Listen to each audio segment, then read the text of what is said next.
عمران خان صاحب وہ ہمارے دوست یہ کہتے ہیں کہ عمران خان سے آپ گڈی گڈی باتیں کر کے چلے جاتے ہیں، آپ کو خبریں نہیں دیتے، اور بعض جگہ پر وہ دوسروں کو سویپنگ سٹیٹمنٹس اور لاٹ آف انفارمیشن اور نیوز شیئر کرتے ہیں۔ تو ہم نے کہا پھر آج آپ سے دوستانہ میچ نہیں، صحافیانہ گفتگو کی جائے۔ آپ مجھے 3 چیزوں کا سوالوں کا جواب ڈائریکٹلی دے دیں۔ نمبر 1، جب آپ کو کچھ حلقوں سے کہا گیا کہ آپ راولپنڈی اسلام آباد میں 29 نومبر سے پہلے 25-26 یا جو بھی آپ دیکھ لیں ڈیٹ کو تو آپ کو پتا ہے، تو آپ وہاں لاکھوں بندوں کے ساتھ آ گئے تھے، آپ تصادم کو انوائٹ کریں، وہاں خون خرابہ ہو، مارا ماری ہو، لاشیں گریں اور سٹیٹس کو کی قوتیں جو ہے وہ کنٹینیو کریں۔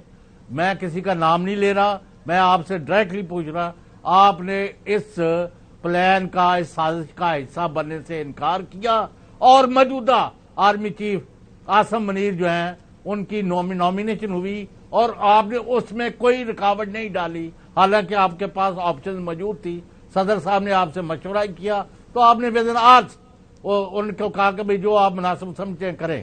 تو پھر آپ نے اب ہن پچھتاؤن دی کی ضرورت ہے جدوں چڑیاں چوگیاں کھیت، اور اب یہ کچھ لوگ جو ہے صحافی جو ایک گروہ بنا ہوا ہے، میں جواب دے دوں، وہ کہتے ہیں غلام حسین میں اس کا جواب تو دے دوں، پھر نہیں اسی میں وہ کہتے ہیں جی موجودہ آرمی چیف جو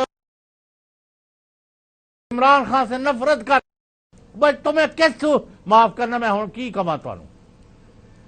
جی خان صاحب۔ میں دیکھیں غلام حسین صاحب، میں نے اپنی ساری جو گیم کھیلی ہے نا 26 سال میں، وہ آئین اور قانون کے بیچ میں کھیلی ہے۔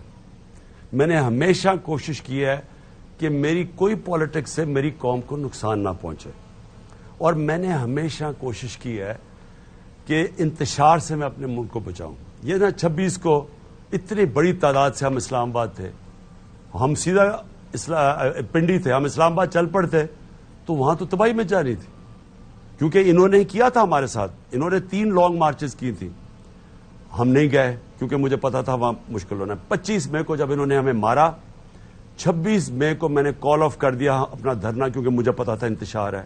یہاں 2 دفعہ میں نے کال آف کیا، آج بھی اور جب 8 مارچ کو، کیونکہ مجھے پتا تھا خون ہونا ہے۔ میں نے جب ہمیں یہ آرمی چیف کا ایشو آیا تو میں نے ایک چیز کہی، میں نے کہا جو بھی آرمی چیف بناؤ میرٹ پہ بناؤ، میں کوئی انٹرفیرنس نہیں کروں گا، کیونکہ میرا کیا کام ہے کہ یہ جو میرٹ پہ آتا ہے اسے بنا دو، کیونکہ میں نے کوئی آرمی چیف سے کوئی مدد تو نہیں مانگنی، مجھے تو کوئی اپنی کوئی کرپشن تو نہیں جو میں نے بچانی ہے، مجھے کیا فرق پڑتا ہے کون آرمی چیف ہو، اس کو فرق پڑتا ہے جو لندن میں بیٹھا ہوا ہے، وہ ہمیشہ اپنے لوگ رکھتا ہے۔ اس نے اس ملک کا بیڑا غرق کیا کیونکہ اس کو میرٹ کا سمجھ ہی نہیں ہے، سارے اپنے ٹبر کو اوپر بٹھا دیا آ کے اس نے۔ اب یہ جو ساری نون لیگ کا بیڑا غرق ہو رہا ہے یہ میری وجہ سے نہیں ہو رہا، اپنی بیٹی کو اوپر بٹھا دیا ہے۔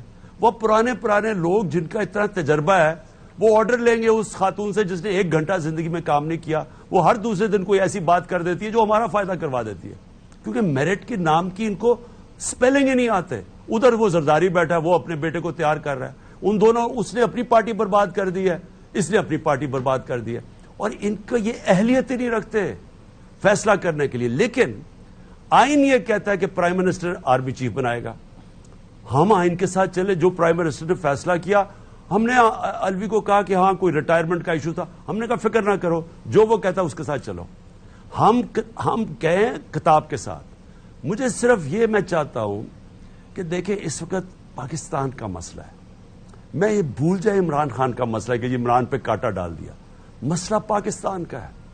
اگر یہ اسی طرح چلتا رہا ملک، دیکھیں چودھری صاحب یہ میرے ہاتھ سے نکل جائے گا۔ آج جو غصہ تھا، میں آج سارے لوگ یہاں تیار ہو گئے کہ جی یہ پولیس نے ہمارے سے زیادتی کی ہے، اور وہ یہ 141 ہمارے خلاف ہے، باقی سارے لاہور میں لوگ نکلے ہوئے ہیں۔ میں نے روکا کیونکہ مجھے ان کی شکلوں سے نظر آ گیا تھا ضلع شاہ کا کتنا امپیکٹ پڑا لوگوں پہ، یہاں سارے باہر ایک آدمی ضلع شاہ سے پیار کرتا، مجھے تو پتا ہی نہیں تھا، مجھے تو بعد میں پتا چلا کہ اس کا کتنا امپیکٹ ہوا ہے۔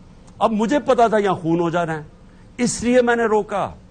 اور میں کوشش، کیونکہ میں نے پھر سے آپ کو کہا میرا جینا مرنا اس ملک پہ ہے، میں نے باہر نہیں بھاگا. یہ سارے جیسے یہ اقتدار سے نکلتے باہر بھاگ جاتے ہیں، اور وہاں بینٹلی، مہنگی مہنگی رولز روائس گاڑیاں، مہنگے فلیٹ، مہنگی دکان میں شاپنگ. یہ ان کے لیے پاکستان کیا اہمیت رکھتا ہے؟ یہ پاکستان کو استعمال کرتے ہیں اپنی ذاتی مفادات کے لیے، لوٹنے کے لیے. ان کا سٹیک اور انٹرسٹ پاکستان میں نہیں ہے. مجھے یہ بتائیں، لندن میں تو میں، انگلینڈ میں میرا جتنا ٹائم وہاں گزرا ہے، میں کیونکہ میں کرکٹ کھیلتا تھا، میرا تو پیسہ کماتا تھا وہاں، میری پروفیشن تھا، میں تو سارا کچھ چھوڑ کے پاکستان ہوں. ان کا کون سا کوئی دادا رہتا تھا، یہ کوئی بیکنگھم پیلس میں پیدا ہوئے ہیں، یہ سارا ٹبر ادھر چلا گیا. اور رہن سہن دے کے میں لندن جانتا ہوں، اور یہ زرداری کا میں جانتا ہوں. اس کی بلداول کی ساری زندگی، اگر زرداری دنیا سے چلا گیا اس کی ساری زندگی لگے گی اس نے کدھر کدھر پیسے چھپائے ہوئے ہیں باہر. ان لوگوں کو اگر آپ ملک کے اوپر مسلط کر دیں اور مجھے کہیں کہ آپ ان کو قبول کر لیں، میں مر جاؤں گا، ان کو قبول نہیں کروں گا. میں سمجھتا ہوں یہ ہے. اگر جو مرضی مجھے کہے، چاہے کوئی اسٹیپ مرضی کہے، میں ان کو کبھی قبول نہیں کروں گا.